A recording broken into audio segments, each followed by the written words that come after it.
પ્રશ્નપત્ર 8 વિભાગ એના 24 એમસીક્યુનું solution. Hello guys and welcome to our channel. આજના લેક્ચરની અંદર આપણે જોઈશું ધોરણ 10 ગણિત એની અંદર પેપર સોલ્યુશનમાં પેપર નંબર 8 એના બીજા 24 એમસીક્યુનું સોલ્યુશન. આના પહેલા આપણે 7 પેપરના 24 એમસીક્યુનું સોલ્યુશન કમ્પ્લીટ કર્યું હતું. આજે આપણે જોઈશું 8મું પેપર બીજા નવા 24 એમસીક્યુનું સોલ્યુશન. વિડીયોમાં અંત સુધી બને રહેજો. આની અંદર ઘણા બધા એવા એમસીક્યુ છે કે જે આગળના જે એમસીક્યુ રહ્યા એની અંદર આપણે નતા શીખ્યા, તો એ આપણે આની અંદર શીખીશું. બહુ સરળતાથી અને બહુ જ સિમ્પલ રીતે હું તમને દરેકે દરેક એમસીક્યુ શીખવાડી દઈશ, તમને કમ્પ્લીટ ખબર પણ પડી જશે. તો વિડીયોમાં અંત સુધી બન્યા રહેજો. આપણે સ્ટાર્ટ કરીએ. નંબર જોઈએ પહેલો. આપણને શું આપ્યું છે એની અંદર કે ax + 2y = 7 અને 2x + 3y = 8 એની અનન્ય ઉકેલ હોય તો a નોટ ઇક્વલ્સ ટુ ખાલી જગ્યા. હવે એક વાત યાદ કરો, 23 નંબરના પેજ ઉપર આપેલું કોષ્ટક એની અંદરથી કે જો એના અનન્ય ઉકેલ હોય તો એની શરત શું હોય કે a1 ભાગ્યા a2 A not equals to હોય b1 ભાગ્યા b2 ને. કમ્પ્લીટ અહીંયા સુધી આપણને બે સમીકરણ આપેલા છે કે જેના ઉપરથી આપણને a1 a2 b1 b2 ની કિંમત મળી જાય. હવે x નો સહગુણક જે a આપેલો રહ્યો એ શું કહેવાય? આપણો a કહેવાય. ઓકે, આપણને જે બે સમીકરણ આપેલા છે એના એક વખત આપણે અહીંયા આગળ લખી દઈએ, બરાબર 7 અને 2x + 3y = 8. ઓકે, આ જે સમીકરણ આપણને આપેલા રહ્યા એની અંદરથી x નો સહગુણક જેને આપણે શું કહીએ? a1 કહીએ. અહીંયાથી x નો સહગુણક જેને a2 કહીએ. આ કહેવાશે b1 b2 c1 c2. આપણી શરત શું તો કે a1 ભાગ્યા a2 not equals to b1 ભાગ્યા b2. તો ચારેની કિંમત મૂકી દઈએ, બહુ સરળતાથી આપણને a ની કિંમત મળી જશે. a1 ની કિંમત કેટલી તો કે a ભાગ્યા a2 ની કિંમત 2 એ નોટ ઇક્વલ્સ ટુ b1 ભાગ્યા b2. b1 કેટલા? 2 ભાગ્યા b2 કેટલા તો કે 3. આ બે ને ઉપર ગુણી દઈએ તો a નોટ ઇક્વલ્સ ટુ 2 દૂ થશે 4 ભાગ્યા 3. તો a નોટ ઇક્વલ્સ ટુ 4 ભાગ્યા 3. બહુ સરળતાથી આપણને જવાબ મળી ગયો. આપણો ઓપ્શન નંબર બી 4 ભાગ્યા 3. નંબર જોઈએ બીજો. આપણને આપ્યું છે કે બિંદુઓ a અને b વચ્ચેનું અંતર ખાલી જગ્યા એકમ છે. અંતર શોધવા માટે કયું સૂત્ર વાપરવાનું? અંતર સૂત્ર. અંતર માટેના આપણને બે યામ પણ આપેલા છે. a ના યામ આપણને આપ્યા છે 0.6 અને b ના યામ આપણને આપેલા છે 0 - 2. અંતર સૂત્ર શું કહે છે તો કે ab² બરાબર x1 - x2 નો સ્ક્વેર પ્લસ y1 - y2 નો સ્ક્વેર. બધી કિંમતો મૂકી દઈએ. નિયમ શું? સરળતાથી યાદ રાખવું હોય તો પહેલામાંથી પહેલાને માઇનસ કરવાનો, બીજામાંથી બીજાને માઇનસ કરવાનો, 0 માંથી 0 ને માઇનસ કરવાનો. તો 0 - 0 નો સ્ક્વેર પ્લસ 6 માંથી -2 ને બાદ કરવાનો. તો 6 - -2 મતલબ માઇનસ માઇનસ થઈ જશે પ્લસ 2 નો સ્ક્વેર બરાબર 0 - 0 એટલે 0 એનો સ્ક્વેર પણ 0. પછી પ્લસ 6 ને 2 8 8 નો સ્ક્વેર થશે 64. 0 + 64 એટલે 64. આપણને કોની કિંમત મળી? ab² ની. આપણે ab ની કિંમત શોધવી હોય તો આ બાજુથી વર્ગ કાઢીએ તો આ બાજુ વર્ગમૂળ લાગી જાય. વર્ગમૂળમાં 64. વર્ગમૂળમાં 64 મતલબ 8. આપણને ab વચ્ચેનું અંતર કેટલું મળી ગયું? 8 એકમ. જવાબ 8. ઓપ્શન નંબર બી. નંબર 3 જોઈએ. જો કોઈ સમાંતર શ્રેણી આપેલી છે એની અંદર an બરાબર 7n + 5 હોય તો શ્રેણીનું 15મું પદ ખાલી જગ્યા થાય. આપણને શું હિન્ટ આપી છે કે an બરાબર 7n + 5 અને એના ઉપરથી આપણે શ્રેણીનું 15મું પદ મતલબ a15 ની કિંમત શોધવાની છે. a15 બરાબર શું થાય તો કે a + 14d મતલબ આપણે પ્રથમ પદ અને સામાન્ય તફાવત d ની જરૂર પડે. તો સામાન્ય તફાવત અને પ્રથમ પદ શોધવા માટે આપણને આ હિન્ટ આપેલી છે. શું કરીએ? n બરાબર 1 મૂકીએ અને n બરાબર 2 મૂકીએ. યાદ કરો, આ સમીકરણમાં n બરાબર 1 મૂકીએ તો 7n ની જગ્યાએ મૂકીએ 1 + 5. 7 એકા થશે 7 ને 5 તો કે 12. તો a1 બરાબર આપણને 12 મળી ગયા. a1 મતલબ આપણે શું કહેવાય? પ્રથમ પદ, જેના a તરીકે પણ આપણે કહીએ છીએ. હવે a2 મૂકીએ. આ સમીકરણની અંદર n બરાબર 2 મૂકીએ તો 7 n ની જગ્યાએ 2 + 5. હવે 7 દૂ થશે 14 ને 5 19. તો આપણને બીજું પદ શું મળી ગયું? 19. શ્રેણીનું પ્રથમ પદ a બરાબર 12 અને બીજું પદ મળી ગયું 19. તો આપણે હવે સામાન્ય તફાવત શોધવા તો શું કરીએ? બીજા પદમાંથી પહેલા પદને બાદ કરી દઈએ. તો d બરાબર શું થશે? 19 - 12. 19 - 12 એટલે કેટલા મળે? 7. તો આપણને સામાન્ય તફાવત 7 મળી ગયો. હવે આપણે શું શોધવાનું હતું? 15મું પદ. તો બંને કિંમત મૂકી દઈએ. તો a15 બરાબર a ની કિંમત કેટલી મળી તો કે 12 પ્લસ 14 ગુણ્યા d. d ની કિંમત મળી 7.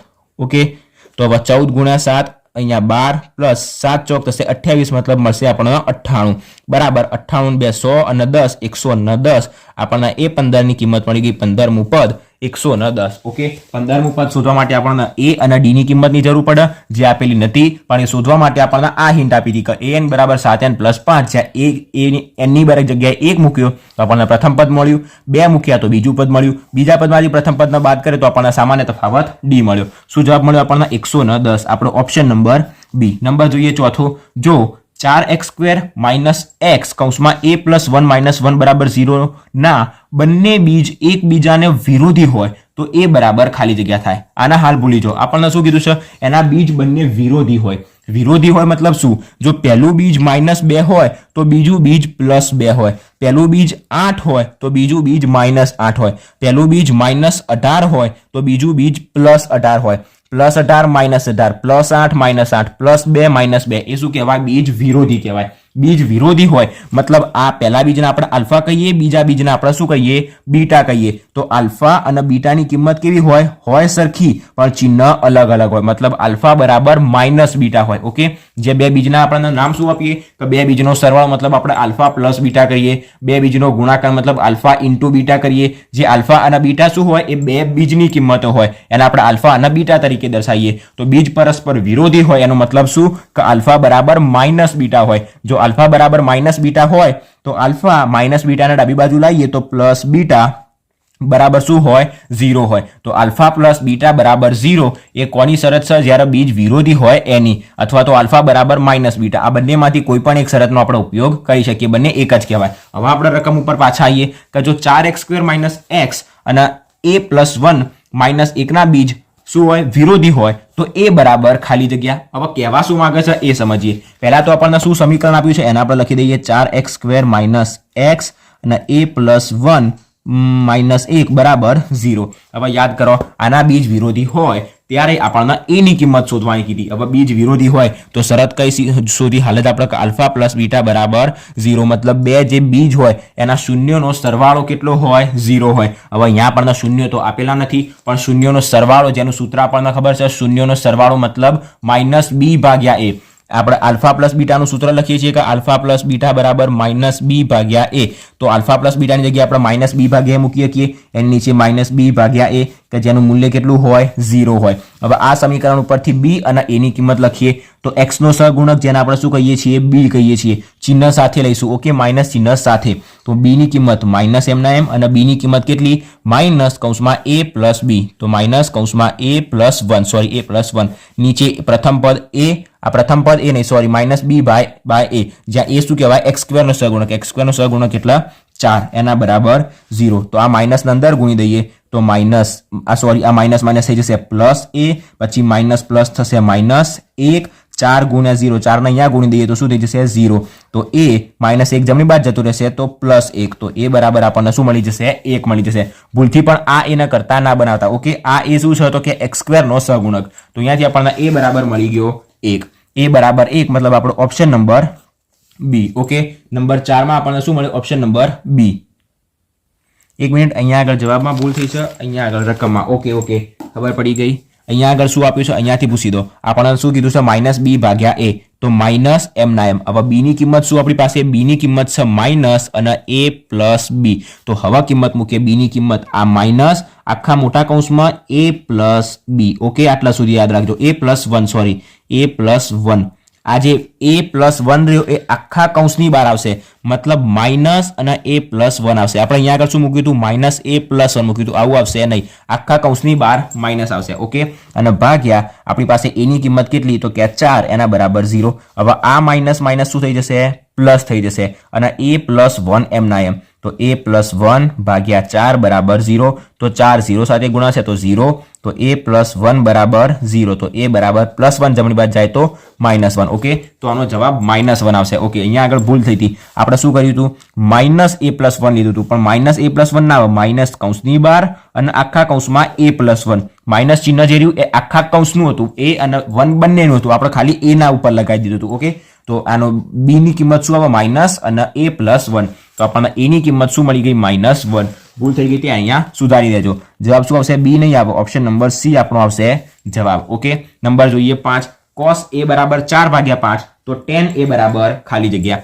cos ની કિંમત આપી અને tan ની કિંમત શોધવાની. હવે યાદ કરો, જો આપણે tan ની કિંમત શોધવી હોય તો કોની કિંમત જરૂર પડે? તો કે tan બરાબર sin ભાગ્યા cos. જે આપણને cos આપેલા છે અને sin શોધવા પડે. હવે cos આપેલા હોય તો sin બહુ સરળતાથી મળી જાય. sin² θ plus cos² θ બરાબર 1. આપણી પાસે સૂત્ર છે કે sin² θ plus cos² θ બરાબર 1. અહીંયા આગળ ભલે θ ની જગ્યાએ a આપેલો હોય એનાથી કોઈ મતલબ રહેતો નથી. જો MCQ ની અંદર જવાબ લખવાનો એટલે મતલબ ખાલી આપણે ટીક જ કરવાનો હોય છે. Option A, B, C, D એ જ લખવાનું હોય. ઓકે, તો cos ની કિંમત કેટલી આપી? 4/5. sin ની કિંમત શોધવાની તો sin² θ પ્લસ કોસની કિંમત કેટલી તો કે 4/5 પણ કોસ સ્ક્વેર થીટા છે અહીંયા તો એનો સ્ક્વેર થઈ જશે તો 4 નો સ્ક્વેર 16 ભાગ્યા 5 નો સ્ક્વેર 25 મતલબ 16/25 એનો સ્ક્વેર બરાબર 1 તો sin સ્ક્વેર થીટા બરાબર કેટલા મળશે આ 16/25 જમણી બાજુ જાય તો 1 - 16/25 બરાબર શું મળશે 25 ના નીચે લસા લઈએ તો 25 એક સાથે ગુણાશે તો 25 એકા 25 - 16 25 માંથી 16 જાય તો કેટલા વધે 5 ને 4 9/25 એ 9/25 આપણને sin સ્ક્વેર થીટાની કિંમત મળી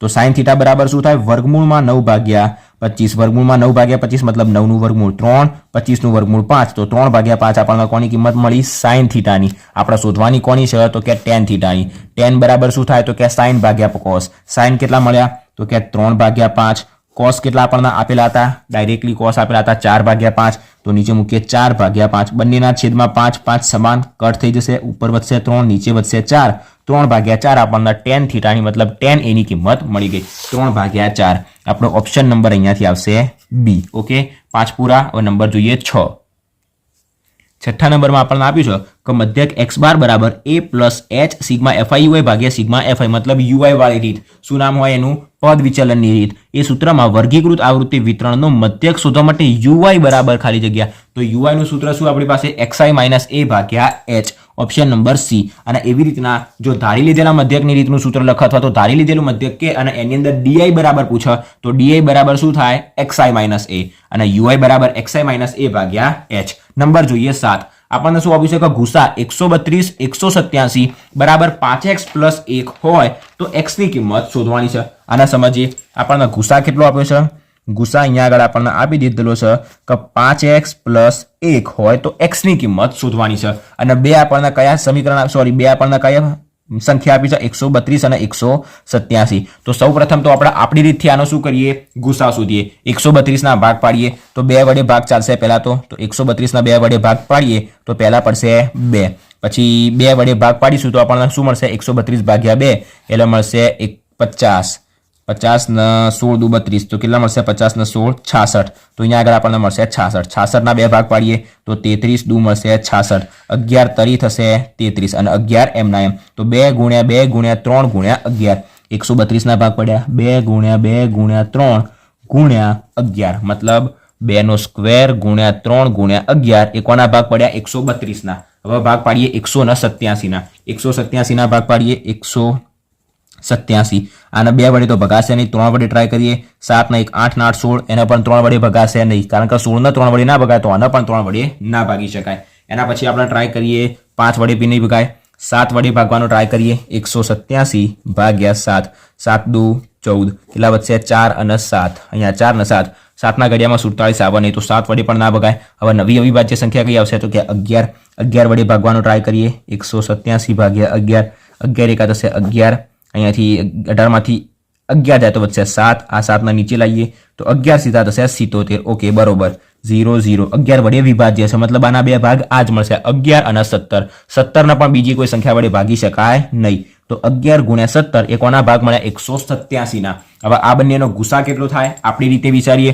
ગુસા મતલબ એવી સંખ્યા કે જે બંનેની અંદર આવેલી હોય અહીંયા 2 છે અહીંયા 2 નથી 3 છે 3 નથી અહીંયા 11 છે તો અહીંયા પણ 11 છે અહીંયા 17 છે અહીંયા 17 નથી મતલબ એવી એક જ સંખ્યા છે 11 કે જે બંનેની અંદર આવેલી હોય તો આનો ગુસા કેટલો થાય 11 થાય અહીંયા આપણને ગુસા કેટલો આપ્યો છે તો કે 5x પ્લસ 1 તો બંને ગુસા સરખાઈ દીધા તો 5x બરાબર શું થશે આ +1 જમણી બાજુ જાય તો -1 તો 11 - 1 તો 5x બરાબર 10 તો x બરાબર 10 ભાગ્યા 5 બરાબર 2 આપણને x ની કિંમત કેટલી મળી જાય 2 ઓપ્શન આપેલો છે નંબર પહેલો જ ઓકે ગુસા મળી ગયો 2 બહુપદીમાં p of x બરાબર x² - 3x + 2 નો આલેખ કેવો હોય તો પરવલય હોય આ તો દરેકને ખબર જોઈને જ ખબર પડી જાય કિરણ મતલબ શું હોય આવી રીતના આપણી પાસે જે આલેખ હોય આમ કિરણમાં મળે સીધો રેખામાં જાય મતલબ એ પણ આમ કિરણમાં આગળ જતી હોય અને રેખા પણ કેવી રીતના જતી હોય આમ કાં તો આમ આગળ જતી હોય રીતના સીધી રેખા મળે કિરણ પણ એકદમ સીધું જાય આમ આડું જાય નહીં ઓકે તમે આની અંદર શું કરો x ની જગ્યાએ 1 મૂકો 2 મૂકો 3 4 5 50 100 એ રીતના એક વખત મૂકો પછી -3 -4 મૂકો એટલે તમને એનો આલેખ કેવો મળશે આમ ઉપર નીચે થોડો જતો મળશે મતલબ આમ થોડોક વાંકો મળશે ત્રોસો મળશે ઓકે તો એ શું કહેવાય પરવલય કહેવાય મતલબ સીધે સીધો આલેખ પૂરેપૂરો ક્યારે મળે નહીં આલેખ મતલબ સીધે સીધો મતલબ કાં તો આમ પણ ના મળે આમ પણ આ સીધો નહીં મળે અને આમ પણ સીધો નહીં મળે, થોડોક આમ ત્રાસો મળશે. ઓકે, અને એ જે હોય એને શું કહીએ આપણે? પરવલય કહીએ. તો એનો આલેખ કેવો મળશે આપણને? પરવલય. પાસાને એકવાર ફેંકવામાં આવે અને વિભાજ્ય સંખ્યા મળે એની સંભાવના ખાલી જગ્યા થાય. પાસાના ફેંકી મતલબ કુલ શક્ય પરિણામોની સંખ્યા 6 અને ઉપર ઘટના એ માટેના શક્ય પરિણામો. ઘટના એ શું? તો કે પાસાને ફેંકતા વિભાજ્ય સંખ્યા મળે. પાસાની અંદર ટોટલ 6 જ સંખ્યા હોય, એમાંથી વિભાજ્ય સંખ્યા કઈ? 1 2 3 4 5 અને 6. વિભાજ્ય સંખ્યાઓ કઈ? એક તો વિભાજ્ય પણ નહીં, અવિભાજ્ય પણ નહીં. 2 એ અવિભાજ્ય સંખ્યા કહેવાય. પહેલી સંખ્યા 4, બીજી સંખ્યા 6. 4 અને 2 જ એવી બે સંખ્યા છે કે જે વિભાજ્ય છે, કે જેને બીજી કોઈ સંખ્યા વડે ભાગી શકાય. તો 4 અને 6 આ બેમાંથી કોઈ એક સંખ્યા આવે. તો જ્યારે આ યાદચ્છિક રીતે આપણે પાસાને ઉછાળીએ અને પાસા ઉપર આ બેમાંથી કોઈ એક અંક આવી શકે તો ઘટના એ માટેના શક્ય પરિણામો 2. છેદ ઉડાડીએ તો અહીંયાથી 2 2 કટ, નીચે 3 વધશે તો 1/3 આપણો જવાબ આવશે. ઓપ્શન આપેલો છે 1/3. બીજો option 5 cot square theta minus 5 cosec square theta બરાબર ખાલી જગ્યા. આપણે જે સૂત્ર જોયું હતું એની અંદર શું હતું કે cosec square theta minus cot square theta હતું. અહીંયા cot square theta minus cosec square theta આપ્યું છે. સમજી લઈએ શું કરીએ. આપણને આપ્યું છે કે 5 cot square theta minus cosec square theta બરાબર 5 નો કોમન કાઢીએ તો cot square theta minus cosec square theta. હવે 5 તો એમના એમ રહેશે. cot square theta minus cosec square theta બરાબર શું થાય? આપણું સૂત્ર શું હતું? તો કે cosec square theta minus cot square theta બરાબર 1. પણ અહીંયા શું આપ્યું છે? cot square minus cosec square, મતલબ આખા સમીકરણના 2 વડે ગુણી દીધા. ગુણીએ સમીકરણના 2 વડે તો minus cot square theta plus થઈ જશે, તો cot square theta plus cosec square theta minus cosec square theta થઈ જશે અને બરાબર પ્લસ 1 રહ્યું એ માઇનસ 1 થઈ જશે. તો cot square theta minus cosec square theta minus 1, cot square theta minus cosec square theta minus 1 મળશે. તો 5 ગુણ્યા 1 એટલે 5 અને માઇનસ સાથે, તો આનો જવાબ કેટલો મળે?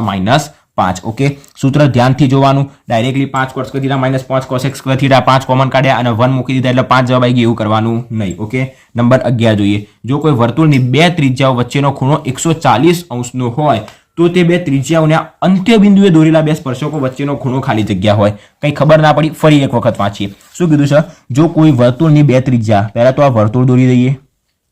વર્તુળની બે ત્રિજ્યાઓ વચ્ચેનો ખૂણો 140 હોય, મતલબ આ વર્તુળનું કેન્દ્ર, આ પહેલી ત્રિજ્યા, આ બીજી ત્રિજ્યા, આપણને આ ખૂણો આપી દીધેલો છે 140 અંશ. હવે આગળ વાંચીએ. 140 અંશનો હોય તો તે બે ત્રિજ્યાઓના અંત્ય બિંદુએ દોરેલું. તો આ બે ત્રિજ્યા, આ એનું પહેલાનું અંત્ય બિંદુ, આ બીજાનું અંત્ય બિંદુ, અંત્ય બિંદુએ દોરેલા અંત્ય બિંદુએ દોરેલા બે સ્પર્શકો વચ્ચેનો ખૂણો ખાલી જગ્યા હોય. આ બે અંત્ય બિંદુ, અહીંયા આગળ દોરેલો સ્પર્શક, આ પહેલો સ્પર્શક દોરીએ, આ બીજો સ્પર્શક દોરીએ અહીંયાથી, તો એ બે સ્પર્શકો વચ્ચેનો ખૂણો, મતલબ આ ખૂણાની આપણને કિંમત પૂછી છે.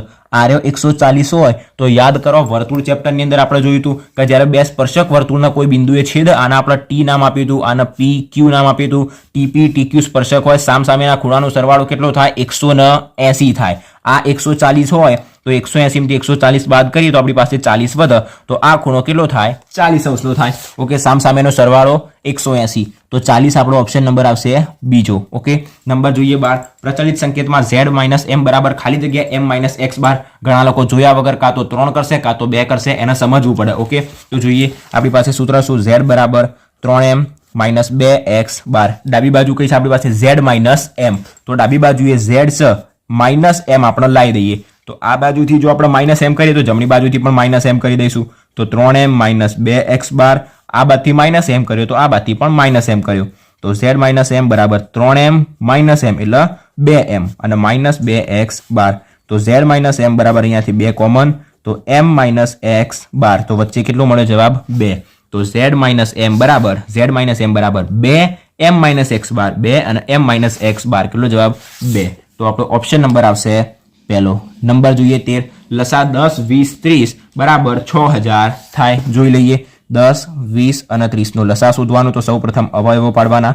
2 પંચા 10, 10 અને 2 ગુણ્યા 5, 5 દુ 10 તો 20 થઈ ગયા. અને 15, 3 અને 5, તો 5 તરી 15 દુ 30 અવયવો પાડતા આવડવા જોઈએ. ઓકે, તો અહીંયા આગળ શું મળશે? 2 નો સ્ક્વેર ગુણ્યા 5, અહીંયા 2 3 5. હવે લસાનો નિયમ શું? તો જે સંખ્યા આપેલી હોય મોટામાં મોટી એ દરેકને ભેગો કરીને એનો ગુણાકાર કરી દેવાનો. અહીંયા આગળ 2 છે, 2 નો સ્ક્વેર છે અને 2 છે, મતલબ મોટું કયું? તો કે 2 નો સ્ક્વેર. તો 1 આવશે 2 નો સ્ક્વેર ગુણ્યા અહીંયા 5 આપેલા છે, અહીંયા પણ 5 છે, અહીંયા પણ 5 છે, બધામાં એક એક વખત જ 5 આપેલા છે. તો 5 ગુણ્યા અહીંયા 3 છે, અહીંયા નથી તો એક વખત 3 આવશે. 2 નો સ્ક્વેર એટલે 4, 4 પંચા 20, 20 તરી 60. એનો ગુસા કેટલો થાય? 60 થાય. આપણને કેટલો આપ્યો છે 6000 અને ખરા ખોટામાં પૂછ્યું મતલબ આપેલું વિધાન કેવું છે ખોટું. નંબર 14 બહુપદી x ની 5 ઘાત -12 કૌંસમાં x નો ઘન -5 નો ઘાત 5 છે. ઘણા લોકો જોયા વગર જ સાચું કરી દેશે કે હા x ની મહત્તમ ઘાત 5 મતલબ એનો ઘાત 5 છે. તો ઘણા લોકો સાચું કરી દેશે. ના, પહેલા સમજવું પડશે શું આપ્યું છે આપણને x ની ઘાત 5 પછી આપ્યું છે -12 અને x ઘન -5 બંને ગુણાકારમાં છે અને જો બંને ગુણાકારમાં હોય તો સૌપ્રથમ આપણે બે કૌંસનો ગુણાકાર કરવો પડે. તો પહેલા x ની 5 ઘાત એ x ની 3 ઘાત જોડે ગુણાશે તો x ની 5 ઘાત ગુણ્યા x ની 3 ઘાત. જો આધાર સરખો હોય તો ઘાતનો સરવાળો મતલબ x ની 5 + 3 8 ઘાત થશે. તો x ની 8 ઘાત -5 x ની 5 ઘાત પછી -12 પણ આ બે આખા બે જોડે ગુણાશે તો x ઘન -+ +12 × 5 60. તો આ જે કૌંસ રહ્યો બે એના આપણને ગુણાકાર કરીએ તો આપણને આ જવાબ મળે. એની અંદર ધ્યાનથી જો x ની મહત્તમ ઘાત કેટલી 8 તો એની ઘાત 8 આવી જોઈએ. અહીંયા આગળ આપણને 5 આપી છે. જો ગુણાકારની જગ્યાએ સરવાળો આપ્યો હોત તો 5 બરોબર હતો પણ ગુણાકાર હોય એટલે બે કૌંસનો ગુણાકાર કરીને x ની મહત્તમ ઘાત ચેક કરવી પડે. આની ઘાત કેટલી આવે 8 આવે. આપણને 5 આપી મતલબ આપેલું વિધાન ખોટું. જો 2 અને 3 એ સુરેખ બહુપદીનો ઉકેલ હોય તો k = 1 મળે એવું આપણને પૂછ્યું છે. આપણે ચેક કરી દઈએ. x ની જગ્યાએ શું કીધું 2 અને 3 તો એ 2 અને 3 કોની કિંમત આપી છે x અને y ની. સમીકરણ કયું તો કે 5x - 3y = k.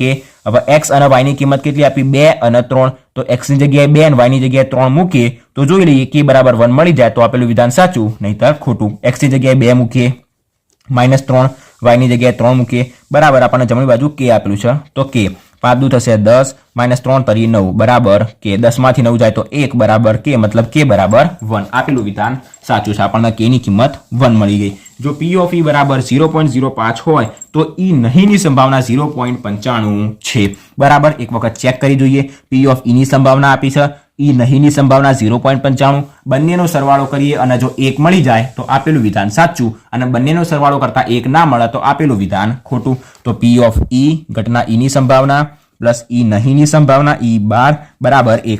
ઘટના e ની સંભાવના કેટલી આપી 0.05 પ્લસ e નહીંની સંભાવના કેટલી આપી છે 0.95 બંનેનો સરવાળો કરીએ તો 0.95 પ્લસ 0.05 સરવાળો 5 ને 5 10 ની શૂન્ય વધી આવશે 1 9 ને 1 થશે 10 10 ની શૂન્ય વધી આવશે 1 1 0 0 મતલબ 1 અને પોઈન્ટની નીચે પોઈન્ટ આવો જોઈએ તો 1.00 પોઈન્ટ પછીના 0 ગણવાના નહીં મતલબ 1 આપણને જવાબ મળી ગયો અને બરાબર પણ શું હતું 1 મતલબ ડાબી બાદ ને જમણી બાદ સરખી મળી બંનેનો સરવાળો આપણને 1 મળી ગયો.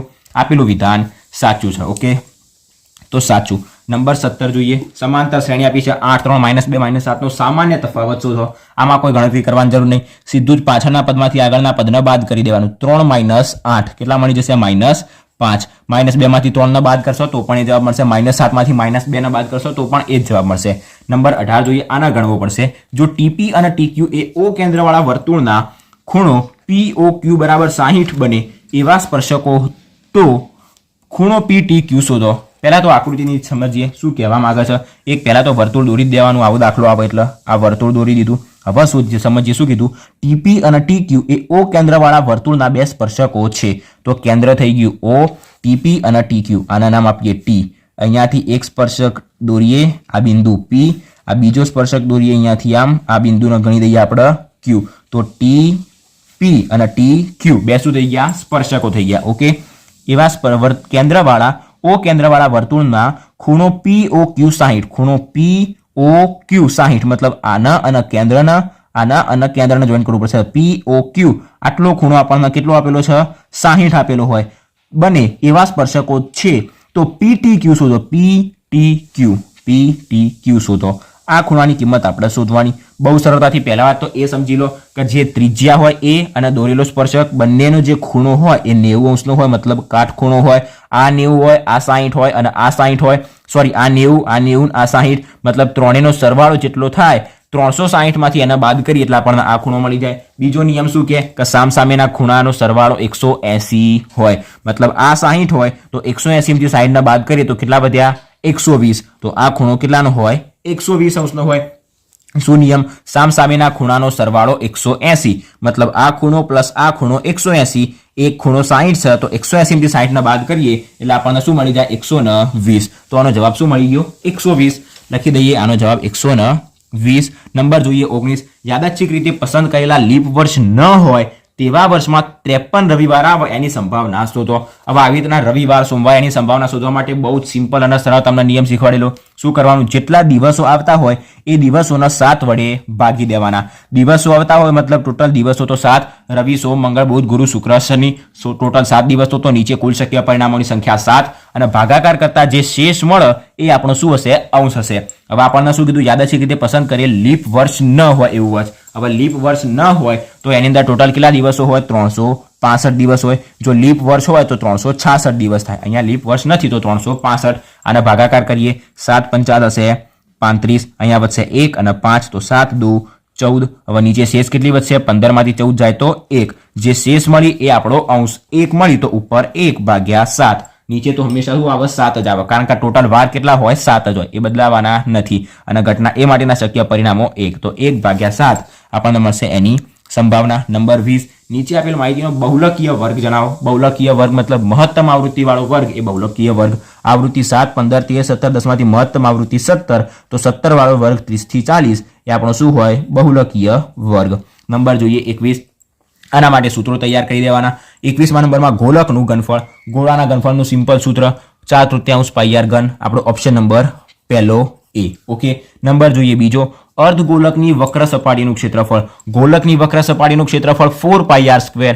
ગોલકની વક્ર સપાટીનું ક્ષેત્રફળ 4 પાઈ r સ્ક્વેર. તો અર્ધગોલકની વક્ર સપાટીનું ક્ષેત્રફળ મતલબ એના ભાગ્યા 2. તો છેદ ઉડાડીશું તો શું વધશે, 2. તો 2 પાઈ r સ્ક્વેર આપણને શું મળે, અર્ધગોલકની વક્ર સપાટીનું ક્ષેત્રફળ 2 પાઈ r સ્ક્વેર. આપણો ઓપ્શન નંબર બી. ઓકે, હવે આપણે જોઈએ નંબર 23. શું આપ્યું છે આપણને, કે વર્તુળનું ક્ષેત્રફળ. વર્તુળનું ક્ષેત્રફળ દરેકના સૂત્ર આપણે pi r square. Option number C.